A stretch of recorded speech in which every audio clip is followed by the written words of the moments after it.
a partir do versículo 22, irmãos, 22. Mas antes da gente começar a ler aqui, eu preciso lembrá-lo que no Antigo Testamento, Deus se revelou, né, e se revelou especialmente a Moisés, dizendo: eu sou o que sou. E depois, no versículo 3, no capítulo 3, versículo 14, ele ainda acrescentou dizendo: assim você vai dizer aos filhos de Israel, Moisés, eu sou, me enviou a vocês. Ele se definiu assim porque ele não pode ser definido, ele simplesmente é. Ele simplesmente sempre existiu, ele sempre existirá, ele é o Criador, ele não é criatura. Então ele não pode ser definido pelo homem. Então quando Jesus usa essa palavra aqui, irmãos, ele vem para nos lembrar que ele também é Deus. Ele se apropria dessa expressão que o Senhor, Deus Yahvé, já se utilizaram no Antigo Testamento. E, portanto, ele, além de se apresentar como Messias, ele nos ensina aquele povo que o ouvia naquela época que ele é Deus. E hoje a gente vai falar sobre Jesus como o pão da vida. Mas antes disso, quero contar uma história aqui para vocês, algo que aconteceu comigo ontem. E eu vou utilizar a técnica do pastor Tiago Dutra. Eu vou contar o resultado no final. Eu disse que eu não sei contar piada feito ele, mas pelo menos essa técnica eu aprendi, né? E aí eu acho que todo mundo vai ficar lembrando, né? Aprendi isso no domingo passado. Irmãos, quando eu ando de avião, acho que nem todos sabem disso, mas eu não posso dizer que eu tenho medo, porque eu tive que superar esse medo numa época que eu precisei viajar toda semana quando eu trabalhava numa multinacional. Mas eu não gosto de andar de avião. Nunca deixei de viajar por causa disso. Mas quando começa a dar turbulência, eu já começo a me preparar para morrer. Tati sabe que tinha uma época que eu ouvia música. Quando eu comecei a viajar, né, toda semana, eu tinha uma playlist de música de preparação, né? Para ficar mais perto de Deus, mais perto quero estar, meu Deus de ti, né? Então eu começava a ouvir essas músicas, dizendo assim: Senhor, se for a hora, amém, eu já estou preparando o meu espírito, né? E ontem eu estava sem fone de ouvido. Então foi um pouco mais difícil, porque eu não tinha nem as músicas, né, para me preparar para a partida. Mas eu tinha Wi-Fi, né, no avião. Então, no meio da turbulência, em vez de ficar ouvindo música, eu fiquei pensando: o que é que eu mando para a Tati se o avião cair? Né? Quais são as últimas palavras que eu vou deixar para minha esposa, né? Para deixar um recado final, né? E eu fiquei pensando: Senhor, o que é que eu vou deixar? O que é que eu digo para ela? Estava com o celular já aqui preparado, né? Porque pelo menos eu deixo uma mensagem final para minha esposa, para minha família, né? E bem, eu vou contar o final. O que é que eu pensei? Eu formulei uma ideia, irmãos. Eu vou deixar o final para contar para vocês e tem a ver com o que a gente vai compartilhar aqui nessa noite, nessa manhã. Vamos voltar aqui para a passagem. A passagem se encontra logo após a multiplicação dos pães e peixes. Você conhece essa passagem, né? Jesus fez um milagre ali. E a multidão foi alimentada, mas essa multidão ela decidiu que, justamente por ter sido assistida em suas necessidades, eles queriam agora tornar Jesus um rei à força. Eles disseram: agora os nossos problemas estão resolvidos e agora a gente quer esse homem aí como o nosso rei. E, portanto, eles passavam a seguir Jesus ao ponto de que Jesus precisou se retirar para Cafarnaum. E no outro dia, quando a multidão percebeu que Jesus tinha ido para o outro lado, eles prontamente fizeram o quê? Foram atrás de Jesus. Versículo 24 fala sobre isso. Leia comigo. Quando aquela multidão viu que Jesus não estava ali, nem os seus discípulos, entraram nos barcos e partiram para Cafarnaum, à procura de Jesus. Então, foi isso que aconteceu. O texto não diz quantas pessoas eram, mas eram muitas, porque João faz questão de registrar que era uma multidão. Milhares de pessoas pegando barcos, imagina essa cena, cruzando aquele mar, aquela região, para procurar Jesus. Sem dúvidas, as expectativas daquela multidão com relação a Cristo eram muito altas. Afinal, eles estavam fazendo um grande esforço, um grande movimento para ir até lá, para encontrá-lo. E, finalmente, aquela multidão encontra Jesus, com certeza com muitas expectativas. E a pergunta é: o que é que eles esperavam? Talvez uma nova multiplicação de comida, talvez algum novo prato no cardápio ali a ser experimentado, talvez a resolução de outros problemas que eles enfrentavam. Mas esse novo encontro foi muito diferente. Muito diferente. Jesus apresentou ali um outro relato, uma outra face da história que os fez refletir em muitas coisas ali naquele momento. Vamos ler comigo a partir do versículos 24. A palavra de Deus diz assim: E tendo-o encontrado no outro lado do mar, lhe perguntaram: Mestre, quando o Senhor chegou aqui?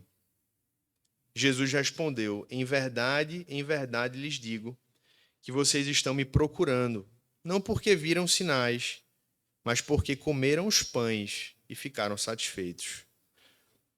Trabalhem não pela comida que se estraga, mas pela que permanece para a vida eterna, a qual o Filho do Homem dará a vocês, porque Deus o Pai o confirmou com o seu selo. Senhor, fala conosco através da tua palavra, fortalece a tua igreja, desmascara, Senhor, todos os nossos ídolos e nos faz te adorar somente, Senhor, te dar a honra somente, desejar ao Senhor acima de todas as coisas. Que a tua palavra, Senhor, venha como um bálsamo na nossa alma, nos limpe, nos renove, nos fortaleça em Cristo. Que aqueles que porventura chegaram aqui cansados, desanimados, talvez alguns chegaram pensando o pior da sua própria vida, talvez alguns, inclusive, pensando em não mais vivê-la. Mas que no nome de Jesus, o teu Espírito Santo, use a palavra de Deus e o seu próprio Espírito opere nas vidas aqui presentes, Senhor, em todos nós, para que a tua boa vontade, para que a salvação, para que a santificação sejam reais em nossas vidas, Senhor. Tem misericórdia de nós, derrama a tua graça sobre a tua igreja. E, Senhor, apesar de nós, Senhor, olha para nós com misericórdia e nos oferece não apenas, Senhor, muitas vezes o que nós viemos aqui procurando, não apenas o pão material, que isso o Senhor já nos disse que daria, mas nos oferece aquilo que nós precisamos, Senhor, que é o alimento espiritual, que é a vida do Senhor, que é um relacionamento vivo contigo, que é uma vida na tua presença, Deus. Em nome de Jesus é o que eu te peço. Opera no meio da tua igreja, que o Senhor se manifeste entre nós e que a tua palavra frutifique em nossos corações, em nome de Jesus, e que toda igreja possa dizer amém. E amém. A multidão que havia sido alimentada, agora ela passa a ser confrontada por Jesus. Antes mesmo que a multidão chegasse onde ela queria chegar, Jesus revela o coração deles. Claramente eles vieram em busca do alimento, da resolução de problemas do dia a dia, claramente. E Jesus não perde tempo, irmão. Jesus não é, vamos dizer assim, entre aspas, muito educado aqui, né? Obviamente, numa linguagem aqui, né, entre aspas, porque ele era, mas ele é muito direto ao ponto e diz assim: em verdade eu lhes digo, né? Vocês estão me procurando porque comeram os pães, eu sei disso. Vamos falar a verdade, vamos ser direto ao ponto. Mas eu preciso dizer algo a vocês: vocês estão perdendo o tempo de vocês, vocês estão me procurando por algo que não faz sentido. Vocês estão gastando a vida de vocês e o tempo de vocês em coisas que não valem a pena. E, irmãos, aquela multidão claramente vê Jesus como alguém que proveria alimento, uma libertação de alguma maneira. Mas Jesus claramente no versículo 27 diz que não é isso que ele quer ser visto, não é assim que ele quer ser enxergado. E ele, mais uma vez, eu leio novamente, diz: trabalhem não pela comida que se estraga, mas pela que permanece para a vida eterna, a qual o Filho do Homem dará a vocês. Então ele claramente não apenas dá um conselho, ele está propondo uma nova maneira de viver, ele está propondo uma mudança de mente, ele está propondo um estilo de vida diferente daquele que eles viviam, convidando aquele povo a abandonar uma vida na qual eles viviam em busca de resoluções de problemas cotidianos para viver em prol do reino. E do mesmo modo que a gente vê no Evangelho de João, uma mulher ali em Samaria que estava ansiosa por beber uma água, que mataria sua sede física para sempre, que faria ela se livrar desse trabalho tão desgastante para ela, que era todo dia ir a um poço. A multidão queria um milagreiro que multiplicasse alimento, que fizesse eles não precisarem trabalhar. Mas Jesus vem e insiste: não gaste energia, em outras palavras, lutando por aquilo que é perecível, como aquele pão, se concentrem em buscar o alimento que sustenta a vida eterna. E claramente, irmãos, Jesus não estava aqui desmerecendo o trabalho. A palavra de Deus é muito clara: aquele que não quiser trabalhar também não coma. A palavra de Deus é muito explícita quanto ao papel não apenas de sustento do trabalho, mas o papel social, de abençoar pessoas, famílias, sociedades. O que Jesus estava colocando em xeque era o hábito de pessoas que vivem e a sua mente funciona apenas olhando o mundo sob a ótica do aqui, do agora, do material, ignorando, portanto, as coisas que são eternas. Por isso ele diz: trabalhem pela comida que perdura para a vida eterna. C.S. Lewis certa vez disse: tudo que não é eterno é eternamente inútil.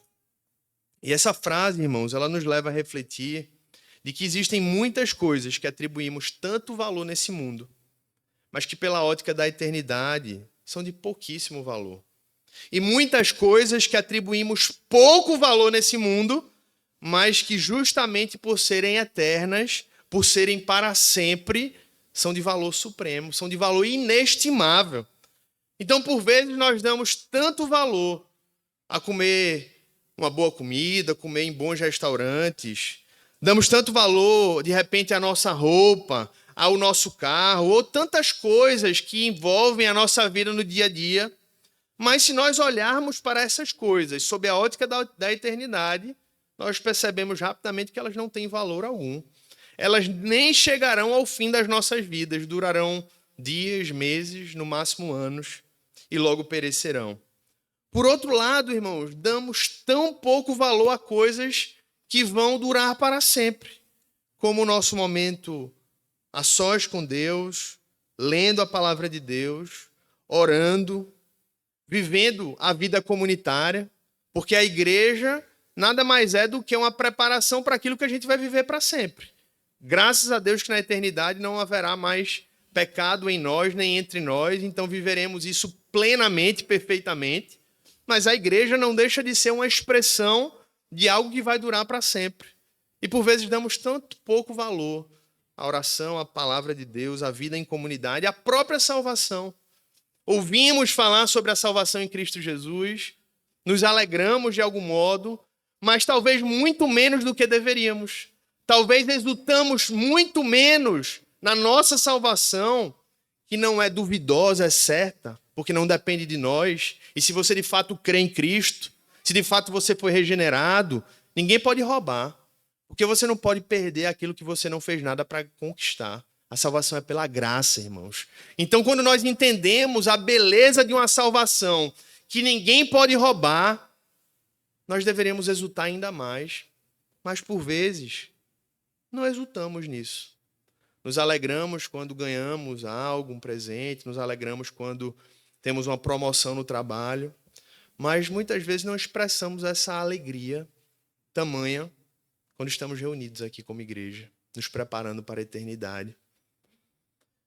Meus irmãos, o carro que nós temos ou vamos ter, as roupas que vestimos, os filmes, séries as roupas que vestimos e as séries e filmes que assistimos, nada disso tem valor eterno. Tudo isso vai passar. Você nem vai lembrar de muita coisa daqui a pouco tempo. Mas a nossa vida com Cristo e a nossa vida com o seu povo, com a igreja, vai gerar efeitos para a eternidade. Para sempre. O que a gente está plantando aqui agora. Por isso que a obra da igreja, irmãos, é algo tão precioso, ou deveria ser para o crente. Porque é sobre plantar para a eternidade. É sobre uma semente que não perece. É por isso que o povo de Deus, ao longo de toda a história, sempre se deu e se desgastou pela obra do reino, porque eles entendiam que era sobre algo muito maior e sobre algo eterno no qual estava sendo investido. E aí, quando aqueles homens, de algum modo, são confrontados por isso, que nós estamos tentando aplicar em nossas vidas hoje, eles fazem uma pergunta muito objetiva para Jesus. Eles dizem: eu entendi, Senhor, eu entendi que a gente talvez esteja buscando um caminho não tão sábio. E eles perguntam: o que é que nós faremos para realizar as obras de Deus? Versículo 28. A igreja pode ler bem alto, você pode ler se imaginando nessa multidão, se imaginando como alguém que está perguntando isso a Jesus. Toda a igreja?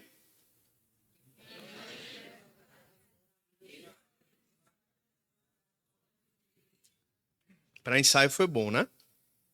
Vamos mais uma vez. Então ele pergunta.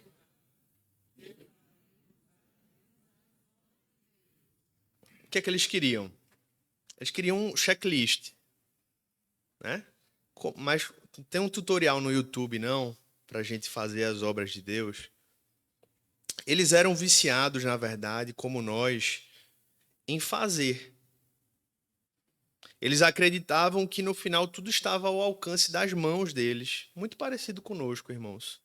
Quando a gente ouve um problema, os homens talvez ainda mais do que as mulheres, os homens quando ouvem um problema, eles querem, como é que eu resolvo, né? O que é que eu faço? E às vezes, a gente que é casado já aprendeu que às vezes não é sobre o fazer, é sobre o ouvir, né? Que a esposa quer. A gente aprende isso, às vezes, sofrendo, porque a gente quer resolver, mas o que ela quer não é a resolução, ela quer ser ouvida e ela quer entender, quer que você entenda aquilo. Mas a gente, não só homens, todos são, muitas vezes, assim, apressados. O que é que eu faço, Deus? Como é que eu resolvo isso? E aí Jesus traz uma resposta surpreendente. Ele diz assim, a obra de Deus é esta, que vocês creiam naquele que ele enviou. O que é preciso fazer, irmãos? Crer. E o que mais? Crer. Crer em quê? Crer naquele que Deus enviou. Crer em Jesus Cristo. Veja a alta honra que a própria Bíblia traz, que o próprio Cristo traz, a fé nele. Eu sei que você já ouviu muitas vezes sobre a fé em Cristo Jesus. Mas é porque, de fato, esse tema é central na Bíblia.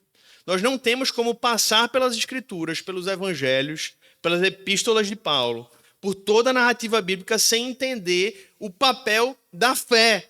O nosso maior desafio é a fé em Cristo Jesus, que a própria Bíblia diz que é um dom de Deus. Veja que complexo. Veja como nós nos sentimos impotentes. O nosso maior desafio é crer, mas o crer é um dom de Deus. E aí a gente olha para si mesmo e diz, Senhor, é tudo das tuas mãos, Pai. Eu sou rendido em tuas mãos. E é essa a ideia mesmo. É você entender que você não pode. É entender que você não consegue. É entender que você é incapaz. É exatamente o oposto do que você ouve aí fora. Você consegue, você pode, você é capaz, você vai conseguir. E a palavra de Deus diz, diante de Deus, você precisa depender totalmente dele. Porque até a fé, que é o maior ato diante dele, é a maior obra diante dele, é um presente de Deus. E essa fé, irmãos, é o ato da alma que agrada a ele. O que é que faz Deus, se pudermos usar essa expressão aqui, olhar para nós e sorrir? Em primeiro lugar, ele vê a fé que está no nosso coração, que obviamente vai gerar mudança, transformação, nova vida. É óbvio, nós sabemos disso, mas tudo começa quando nós cremos em Deus. Quando o Pai vê um pecador deixando de lado a sua própria justiça e simplesmente, apesar de tudo, confiando no seu próprio Filho, confiando em Cristo, ele se alegra. E sem essa fé, irmãos, é impossível agradar a Deus. Não há vida verdadeira em um homem, em uma mulher, até que ele ou ela se encontre com Cristo. Um bispo anglicano, Riley, disse o seguinte: bem-aventurados aqueles que creem. É uma conquista que muitos dos sábios deste mundo nunca alcançaram. Podemos nos sentir pobres e fracos pecadores, mas nós acreditamos. Podemos falhar e falhar em muitas coisas, mas nós acreditamos. Aquele que aprendeu a sentir seus pecados e a confiar em Cristo como Salvador, aprendeu as duas lições mais difíceis da fé cristã. Ele esteve nas melhores escolas. Ele foi ensinado pelo Espírito Santo. Glória a Deus. Louvado seja o Senhor. Então a multidão disse, tá bom, Senhor, eu estou entendendo, mas como podemos ter a certeza de que o Senhor está falando a verdade, que o Senhor é enviado por Deus? Versículos 30 e 31. Que sinal o Senhor fará para que vejamos e creiamos no Senhor? O que o Senhor pode fazer? Nossos pais comeram maná no deserto, como está escrito. deu-lhes a comer pão do céu. Então, eles colocaram de algum modo Jesus contra a parede e disse: olha, os nossos antepassados tiveram a prova que foi o maná. E o Senhor vai fazer o quê para mostrar que é Deus? O raciocínio deles era: se Jesus é um profeta semelhante a Moisés, ele deveria prover pão mais de uma vez. E Jesus vem e diz mais uma vez, né? Aquelas palavras que chamam a atenção, que faz qualquer um parar, quando ele diz assim: em verdade lhes digo, que não foi Moisés quem deu o pão do céu para vocês. Quem lhes dá o verdadeiro pão do céu é meu Pai, porque o pão de Deus é o que desce do céu e dá vida ao mundo. Em outras palavras, ele estava dizendo assim: não foi Moisés que deu esse pão a vocês, foi Deus. E eles se convencem e dizem assim, ou pelo menos aparentam se convencer. No versículo 34 dizem: Senhor, nos dê sempre desse pão. Nós precisamos desse pão. E aí, talvez eles não tinham entendido ainda do pão que Jesus estava falando. Então Jesus vem mais uma vez e agora de uma maneira explícita e diz: eu sou o pão da vida. Você pode repetir comigo? Eu sou o pão da vida. Quem vem a mim jamais terá fome, e quem crê em mim jamais terá sede. Meus irmãos, Jesus é o único alimento capaz de saciar a fome da alma. Jesus é o único alimento capaz de saciar a fome da alma.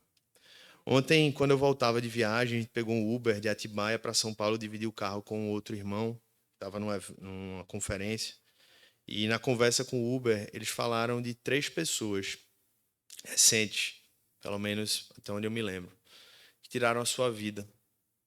E os 2 compartilharam uma história semelhante, de que eles tiveram a oportunidade de conversar com essas pessoas, depois iriam marcar um momento com essas pessoas, e entre esse tempo e outro, essas pessoas tiraram as suas vidas. Enquanto eu vinha e ouvia isso, eu creio que é uma aplicação talvez para alguém aqui.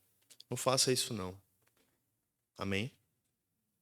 Jesus é o pão da vida. Jesus pode saciar a sua alma. Jesus é tudo que você precisa. E você já o tem. Pela fé, ele é acessível. Por meio da fé em Cristo, você acessa Deus Pai. Então, eu não sei quem pode ser alguém que está sendo tentado a isso.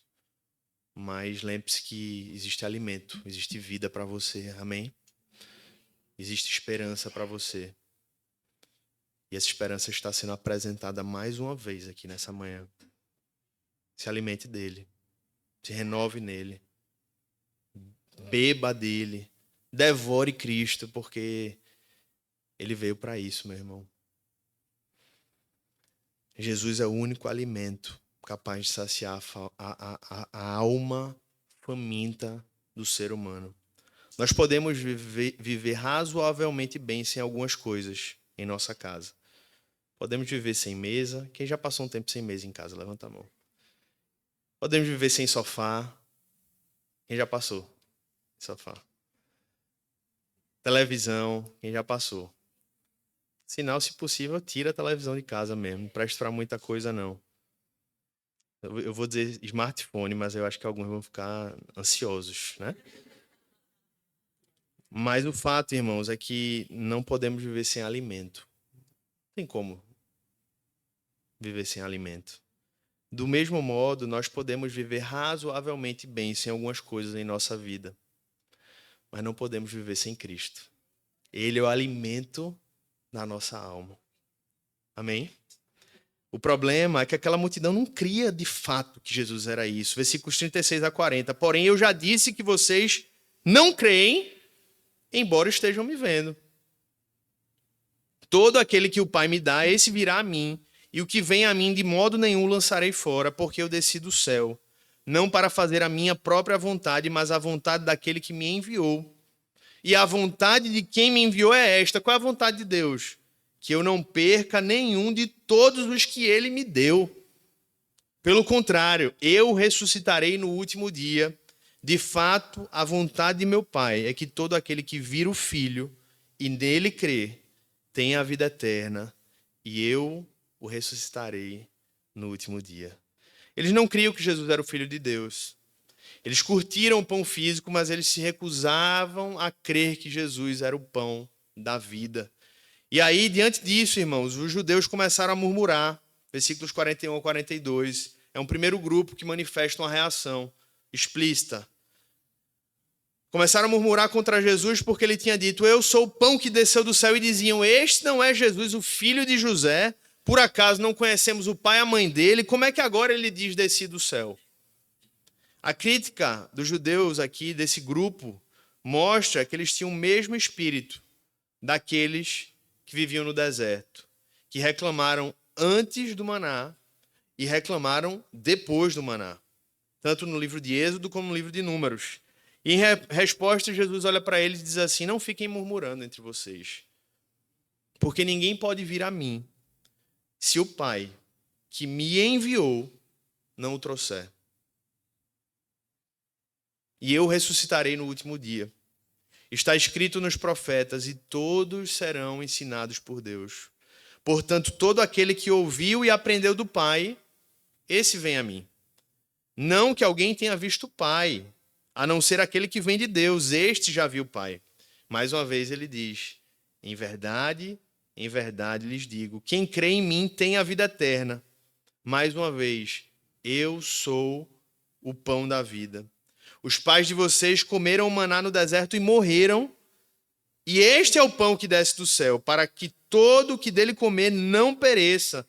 Eu sou o pão vivo que desceu do céu. Se alguém comer deste pão, viverá eternamente, porque eu darei pela vida do mundo. Não, e o pão que eu darei pela vida do mundo é a minha carne. Então ele traz aqui algumas lições, irmãos. Em primeiro lugar, ao longo de tudo isso que a gente leu. Primeiro, o pão da vida é oferecido a todos. Assim é o evangelho, livremente ofertado a todos. Mas só consegue digeri-lo aquele que é atraído por Deus Pai. Ninguém pode vir a mim se o Pai que me enviou não o trouxer. Eu já contei essa história para vocês, mas faz tempo, acho que alguns não sabem, né? Quando eu comecei a namorar com Tati, tinha um grande problema, que não ia dar certo o casamento se não resolvesse isso. Que ela não gostava de sushi. Então eu comecei a orar, né? Porque ela não aguentava nem o cheiro. E Deus fez um milagre, irmãos. Deus fez um milagre. E hoje é um problema, que ela gosta até demais. E sushi é caro, né? Mas, amém. A gente orou por isso. Do ponto de vista espiritual, irmãos, assim como ela era incapaz, ela não aguentava o cheiro, a consistência. Peixe cru, arroz, ela não conseguia nem ver. Do ponto de vista espiritual, é muito parecido. Esse pão da vida, antes do Pai nos atrair, ele é desprezível para a gente.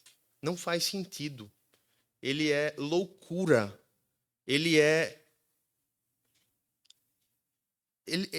não tem propósito. Ele é uma maluquice. Estou tentando encontrar todas as palavras que o mundo usa para aqueles que professam a fé em Cristo. É necessário um prévio agir de Deus, mudando nosso olfato espiritual, nosso paladar espiritual, a nossa visão espiritual, para que esse pão, antes desprezado, se torne desejado. E esse texto revela claramente essa ação soberana de Deus na salvação. Que antes que você pergunte, não exclui a responsabilidade humana. Ninguém que crê na soberania de Deus da salvação exclui a responsabilidade humana. Como disse certa vez o reverendo Augusto Nicodemos, na verdade são duas linhas que parecem paralelas, mas que no infinito se encontram. Mas é um fato que essa linha da soberania de Deus é inegável. Ninguém pode vir a mim se o Pai antes não o trouxer. É preciso uma obra que o próprio Deus faz e atrai. E o versículo 45 nos revela, irmãos, que essa atração operada por Deus não é uma ação forçada.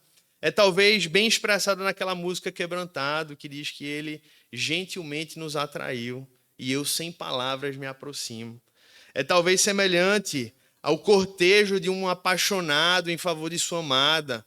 É talvez semelhante ao mestre que cativa os seus alunos pela profundidade do seu ensino, pelo carisma das suas palavras.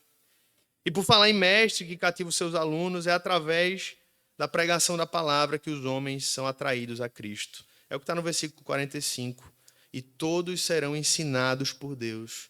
E os que são ensinados por Deus são atraídos a Deus. Portanto, meu irmão, se um dia Deus o atraiu a Cristo pela pregação da sua palavra, celebre a Deus, porque é graça de Deus na sua vida. Não é que você estava mais aberto naquele dia, não é que você estava mais espiritual, é graça de Deus na sua vida. Graça de Deus na sua vida. Você recebeu um presente de Deus, que não é mérito seu, é fruto da sua graça. Amém, irmãos? Então, se hoje você está se sentindo atraído por Cristo, não ache que isso é fruto de qualquer habilidade de pregação, do louvor que você ouviu, de qualquer coisa. É fruto da graça de Deus operando na sua vida hoje. E se hoje você ouve a voz de Jesus, não retarde esse convite, diga sim. Diga sim, porque não sabemos o dia nem a hora. E porque não há vida melhor do que a vida que há em Cristo. Amém, irmãos? Em segundo lugar, seguindo aqui no texto, nós já falamos sobre isso, mas agora eu quero focar nessa lição aqui. E essa lição não pode ser perdida, porque é a lição central desse texto, que é a verdade que somente Cristo pode saciar a fome da nossa alma. Mais uma vez, Jesus fala disso. E, portanto, mais uma vez eu falo disso, porque no versículos 47 a 51 ele retoma esse assunto e ele diz: em verdade eu lhes digo, quem crê em mim tem a vida eterna. Mais uma vez, eu sou o pão da vida. Os pais de vocês comeram o maná no deserto e morreram. E este é o pão que desce do céu, ou seja, ele mesmo, para que todo o que dele comer não pereça. Mais uma vez, eu sou o pão vivo que desceu do céu. E se alguém comer deste pão, viverá para sempre, eternamente. E o pão que eu darei pela vida do mundo é a minha carne. Irmãos, aqueles homens não estavam entendendo nada, ou muito pouco. Especialmente agora, o pão que eu darei pela vida do mundo é a minha carne. E a verdade, irmãos, é que assim como o maná apodrecia se ele não fosse consumido da maneira correta, a bênção de Deus em Cristo, ela apodrece também. O pão da vida foi moído e ele se deu por nós, para que nós nunca precisássemos ser moídos. O pão da vida ressuscitou, para que a nossa fome de vida eterna fosse saciada nele. Por isso, Cristo, mais uma vez, meu irmão, você precisa sair daqui com essa lembrança. É o único. O único. Não existe concorrência, não existe caminho A, B ou C. Cristo é o único que pode matar a fome da sua alma. Não adianta você ir atrás de outras coisas. Talvez alguns digam, mas eu quero experimentar. É um direito seu. Mas a palavra de Deus é a verdade. E quando nós estamos diante da verdade, nós não precisamos ir às mentiras para testar. Então não perca seu tempo. Creia que Cristo é o único que pode matar a fome da sua alma. É um alimento espiritual tão rico que após uma refeição desse pão, você recebe salvação eterna. Porém, irmãos, a prova da salvação é que você não quer se alimentar apenas uma vez. Você quer agora para sempre, porque é bom. E o que é bom, quem está em sã consciência não rejeita, não é verdade? É bom. Agora a gente quer Cristo para sempre. Agora ele é o amor da nossa vida. Agora ele é o motivo da nossa existência. Agora ele é o nosso maná, não apenas para o hoje, mas o nosso maná para sempre. Amém? Louvado seja o Senhor. Portanto, eu quero concluir dizendo assim, meu irmão. Terceiro ponto. Devore Cristo. Devore Cristo. Metaforicamente falando. Vá a Cristo todos os dias. Busque a Ele em oração. Busque Ele em sua palavra. Devore o Cristo morto e ressurreto, que é o que Ele nos revela no versículo 52. Porque Ele é questionado. Como é que este pode nos dar a sua própria carne para comer? Em outras palavras, eles estavam dizendo assim, vamos nos tornar canibais. Que loucura é essa que a gente está ouvindo aqui? Já estava confuso, agora a gente vai comer a carne desse homem. Que história é essa? O problema é que o raciocínio deles Eles estavam pensando ainda na carne, no alimento físico. E eles não compreenderam que Jesus estava usando elementos físicos para ensinar verdades espirituais. E aí Jesus, com toda a paciência, mais uma vez responde: em verdade, eu lhes digo que se vocês não comerem a carne do Filho do Homem, eita, agora piorou, e não beberem o seu sangue, não terão vida em vocês mesmos. É por causa disso, irmãos, e de outras passagens, que uma das famas dos cristãos nos primeiros séculos é que eles eram canibais. Eles se reuniam, meio que uma coisa meio secreta, né? Uma porta fechada ali, e tem uma coisa que eles vão lá comer. Então, esse grupo é meio perigoso. E quem come a minha carne e bebe o meu sangue tem a vida eterna, e eu ressuscitarei no último dia. Pois a minha carne é a verdadeira comida, e o meu sangue é a verdadeira bebida. Você pode ler comigo dizendo assim: quem come a minha carne e bebe o meu sangue permanece em mim, e eu permaneço nele.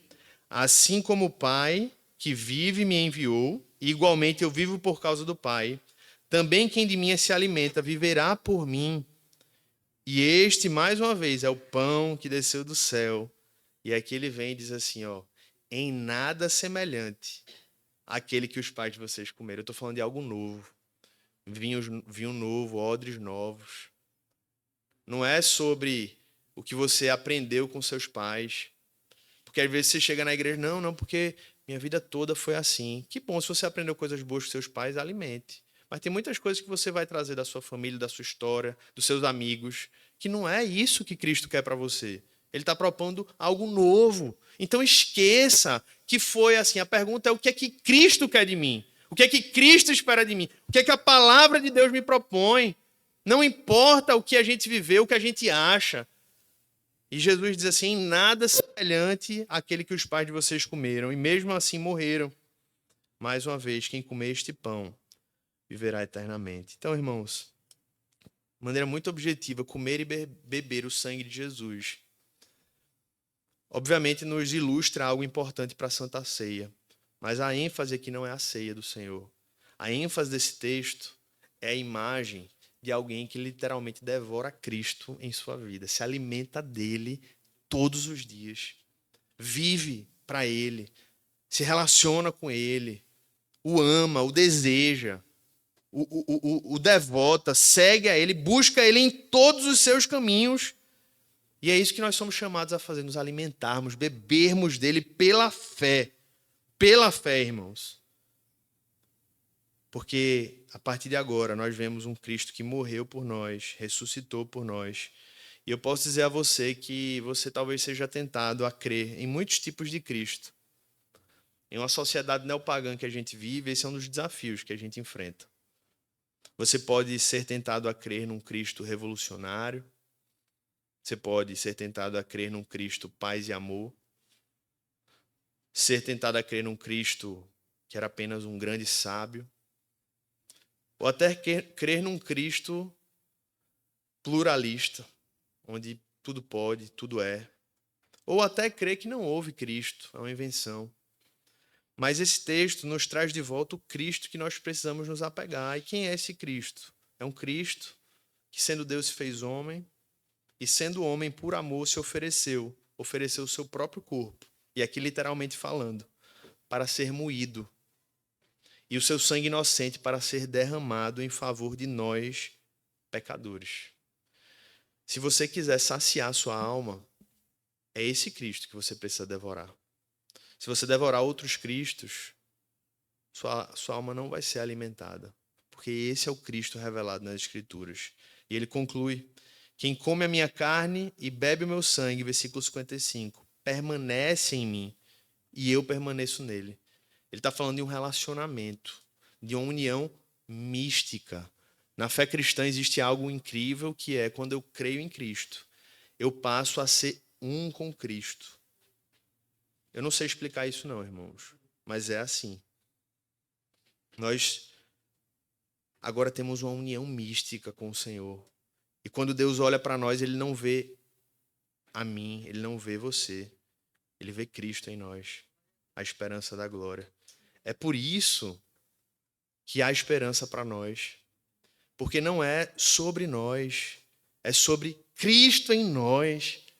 E tudo só foi possível porque ele morreu em nosso lugar, porque o seu corpo foi moído, porque o seu sangue foi derramado e ali a justiça de Deus foi imputada no próprio Filho para que nós fôssemos libertos da justiça de Deus. É esse Cristo que a gente precisa devorar, irmãos. É esse Cristo que a nossa alma precisa. E louvado seja Deus por isso. Ao lermos isso, irmãos, as nossas reações deveriam ser de alegria profunda, talvez de um lado também de constrangimento por tamanha graça. Dizer, Senhor, eu não mereço isso. Não merece mesmo, não. Eu vi essa semana uma música, espero que eu nunca tenha cantado aqui na igreja, que é uma música conhecida. Eu não vou nem lembrar a música, não é por nada, não. Eu não vou lembrar. Mas ela dizia assim, Senhor, eu não entendo o que eu fiz para merecer tamanho amor. Não fez nada. Não merece mesmo, não. Porque a pessoa pergunta como se tivesse, poxa, tem alguma coisa que Deus não me revelou. Não merece nada mesmo, não. É graça. Graça é isso. Favor e merecido. Não fizemos nada. Pelo contrário, fizemos muitas coisas para não merecer. E, irmãos, quando se ouve uma palavra dessa, é duro. E é por isso que no versículo 60, a gente vê a reação do povo. Lê comigo. Muitos dos seus discípulos, tendo ouvido tais palavras, disseram, duro é este discurso, quem pode suportá-lo? Isso foram os discípulos. Eles estavam dizendo, em outras palavras, dizendo assim, Jesus, se o Senhor não aliviar, vai perder todo mundo. E Jesus estava bem preocupado com isso, gente. Muito preocupado. Mas Jesus, versículo 61, sabendo por si mesmo que os seus discípulos murmuravam a respeito do que ele havia falado, disse-lhes, isto escandaliza vocês? Que acontecerá então se virem o Filho do Homem subir para o lugar onde primeiro estava? O Espírito é o que vivifica, a carne para nada aproveita. As palavras que eu lhes tenho falado são Espírito e vida. E prosseguiu. Versículo 65 agora. Pode pular para o 65. Por causa disto é que eu falei para vocês que ninguém poderá vir a mim, se não lhe for concedido pelo Pai. Diante disso, muitos dos seus discípulos o abandonaram e já não andavam com ele. Deixaram. Então Jesus perguntou aos 12, o círculo menor dos discípulos, será que vocês também querem se retirar? Irmãos, Jesus não fazia nem apelo. E, na verdade, quando ele fazia apelo, era para perguntar, vocês não querem ir embora? O senhor pergunta, pastor, por que você não faz apelo? Eu digo, porque primeiro eu não vejo a Bíblia fazendo. Né? Em Atos, eu acho que ali foi muito mais uma reação espontânea do povo do que um convite oficial. Eu acho que o povo ficou tão desesperado que ele disse, eu quero Jesus agora. E segundo, porque, irmãos, infelizmente foi muito desse movimento avivalista do século XX que provocou as falsas conversões, onde as pessoas acreditam que porque levantaram a mão, literalmente, aquele ato foi a salvação delas. Então, irmãos, quando a palavra penetra mesmo, acontece o que aconteceu em Atos. A pessoa vai e diz assim, o que é que nós vamos fazer? O apelo vem de quem está lá. O apelo é feito no ensino, na pregação, e a pessoa diz, eu quero Jesus. E quando eu olho Jesus aqui, o apelo dele é dizer assim, vocês não querem ir embora? É melhor ir embora, vai embora, pode ir embora. O apelo é inverso. Por quê, irmão? Sabe por quê? Porque a gente não precisa se humilhar, melhor dizendo, Cristo, que a gente está oferecendo Cristo. Cristo não precisa se humilhar para ser aceito por ninguém. Na verdade, como lemos aqui, é o Pai que nos aceita e não o contrário. Ninguém poderá vir a mim se não lhe for concedido pelo Pai. Aí você diz assim, pastor, mas como eu posso saber se o Pai está me levando até a Cristo? É muito simples. Você tem desejado a Cristo? Se esse desejo tem brotado no seu coração, o Pai está agindo na sua vida. É simples. O seu desejo por Jesus só pode ser causado por um único motivo, se ele for genuíno. É o fruto da obra do Pai na sua vida. E aí eu vou contar a história que eu comecei no início. Irmãos, eu pensei, eu falei brincando assim, mas é tudo verdade, não estou inventando não. Eu fiquei pensando, se o avião cair, o que é que eu quero deixar, né, para minha família? O que é que eu deixaria como uma mensagem assim? Vocês estão me achando dramático, né? Mas é porque na hora lá do avião, na turbulência, você fica pensando, né?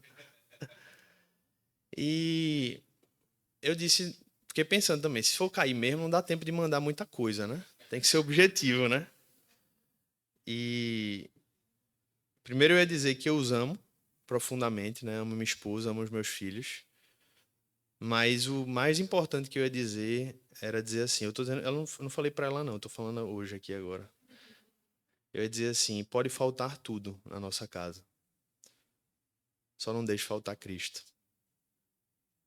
Eu digo isso para vocês. Pode faltar tudo na sua casa. Só não deixe faltar Cristo. Porque as outras coisas são supérfluas, são passageiras. Mas Cristo é eterno, irmãos. Então, literalmente, eu diria isso para minha família. Uma família com, imagina, um desastre. Você ter uma esposa com 3 filhos, certamente se passa por dificuldades em situações como essa. E talvez muitas não seriam resolvidas facilmente. Mas o mais importante, apesar das adversidades que a vida traz, pode faltar muita coisa, pode faltar sofá, televisão, pode faltar dinheiro para ir comer, mas não pode faltar Cristo, irmãos. Porque Ele é o pão da vida. Porque Ele é o pão da vida. Que não falte Cristo na sua vida. Que não falte Cristo na sua casa. Que não falte Cristo na sua família. Pode faltar todo o resto. Pode faltar, irmãos. Acontece às vezes. Mas não deixe faltar Cristo. Amém? Enquanto eu voltava ontem, também no carro, eu estava com o rapaz que fazia educação domiciliar e foi lá para esse congresso. E ele falou que começou a fazer educação domiciliar com a sua filha de 15 anos. Eu disse, mas por que já com essa idade você decidiu fazer? Porque normalmente se começa às vezes de criança pequena e tudo mais. E ele disse assim, porque a gente estava perdendo a nossa filha. Ela estava amando o mundo e as pessoas, as influências da escola eram um dos fatores para isso. Não apenas o único, mas era um dos principais fatores. E ele disse, de um dia para o outro, a gente tirou a filha da escola. Eu não sabia o que ia fazer, eu não sabia o que era homeschooling, mas eu entendi que a gente precisava de uma nova direção. Ele falou assim, eu disse até para minha filha, filha, você pode até ficar burrinha, mas você vai ter Cristo. Graças a Deus, a menina está super bem, eles conseguiram, né, aprender o que precisavam para fazer a educação domiciliar, inclusive agora está concluindo a faculdade já. Eles têm outro filho mais novo. Mas o que me chamou a atenção, irmãos, é que ele estava pautado por esse princípio. Pode faltar tudo. Pode até faltar uma educação que tecnicamente talvez não seria a melhor. Mas eu não vou deixar de mostrar Cristo, de apresentar Cristo, de dar Cristo para minha filha. Pode faltar tudo, irmãos. Só não pode faltar Cristo. Afinal, se temos Cristo, temos tudo. Feche seus olhos.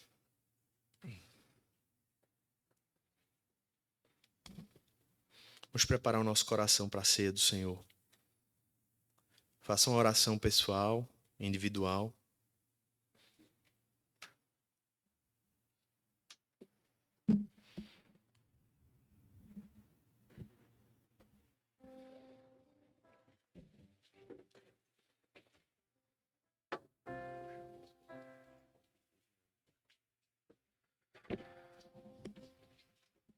Senhor Deus e Pai,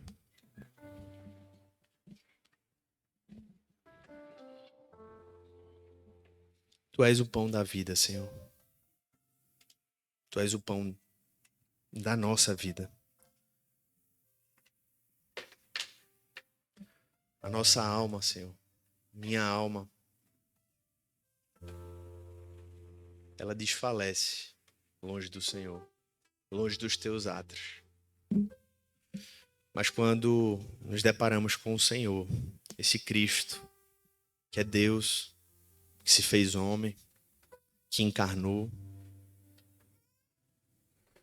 que sofreu, padeceu na mão de Pôncio Pilatos, foi humilhado, ao ponto de morrer, e morte de cruz. Mas graças a Deus, ao terceiro dia ressuscitou. E foi assunto aos céus, e agora está sentado à destra de Deus Pai, de onde há de vir para julgar os vivos e os mortos. É esse Cristo que está presente aqui no nosso meio também nessa manhã. Sua presença é real no meio da sua igreja. Ele anda no meio do seu povo. E nós queremos nos alimentar de Ti, Senhor Jesus. Nós queremos reconhecer, declarar, criar a consciência no nosso ser, com convicção profunda de que pode nos faltar tudo, mas menos Cristo. Podemos perder tudo, menos perder a Cristo em nossas vidas, menos perder a Cristo em nossas famílias, menos perder a Cristo em nossa igreja. Senhor, nos livra da tentação de ser uma igreja que tem tudo. Tem som, tem banda, tem espaço, tem equipamentos, mas não tem Cristo. Nos livra em nome de Jesus disso.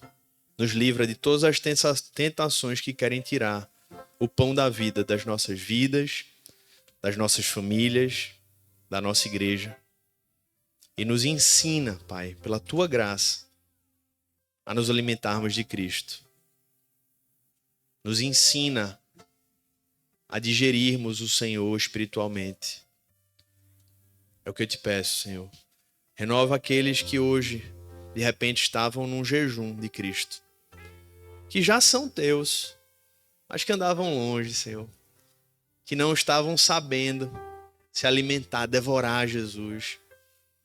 Renova, Senhor, que o Teu Espírito Santo flua no meio da Tua igreja, renove o Teu povo, faça uma obra de avivamento, renovação, porque a Tua vontade é que nós estejamos Te devorando, Senhor, nos alimentando avidamente do Senhor, em nome de Jesus.